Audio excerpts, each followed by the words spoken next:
40 warships and 4,000 British and Indian soldiers are at your port. China के options पे for drugs और be destroyed, और ये सब कुछ सिर्फ ब्रिटिशर्स के चाय का बिल भरने के लिए।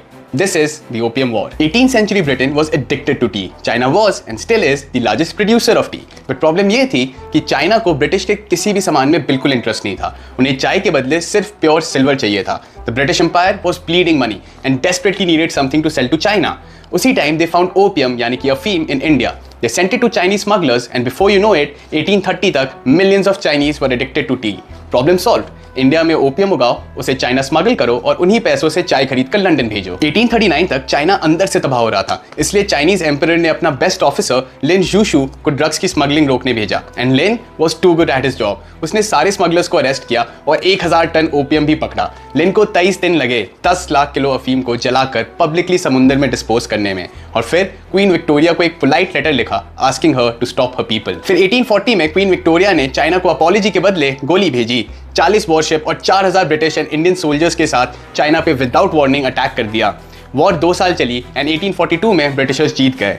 चाइना ने ट्रीटी ऑफ नैनकिन साइन किया, जिसमें उन्हें उन जले हुए 1000 टन के पैसे अपने 5 मेजर पोर्ट्स पे ब्रिटिशर्स का free trade without any restriction और हांगकांग सिटी भी देना पड़ा। ब्रिटेन वॉर तो जीत गया बट उनकी इनकम स्काई रॉकेट नहीं हुई। वॉर के बाद चाइना खुद बैंकरप्ट था और ड्रग्स अभी भी इलीगल थे।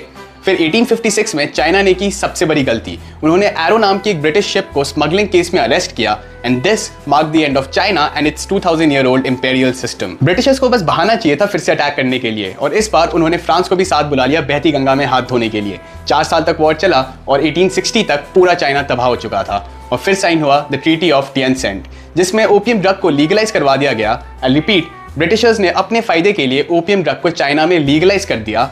Qing dynasty stayed in power as a zombie state, but China को ऑफिशियल कंट्रोल ब्रिटिशर्स को मिल गया था। अगले 100 सालों तक चाइना को अलग अलग देश कंट्रोल करेंगे। चाइना वॉज टू बिग, इसलिए ब्रिटेन, फ्रांस, पोर्चुगल, जापान सबने एक एक एरिया अगले 100 सालों तक लूटा और राज किया। इस पीरियड को चाइनीज हिस्ट्री में द सेंचुरी ऑफ ह्यूमिलिएशन कहते हैं, ताकि हर चाइनीज को ये वॉर और बेइज्जती याद रहे। अब आप समझ रहे होंगे कि आज चाइना इतना हाइपर डिफेंसिव क्यों है और क्यों वो किसी भी कंट्री को ट्रस्ट नहीं करता। इन 100 सालों की गुलामी के बाद चाइना को फाइनली आज़ादी कैसे मिली जानने के लिए फॉलो करें।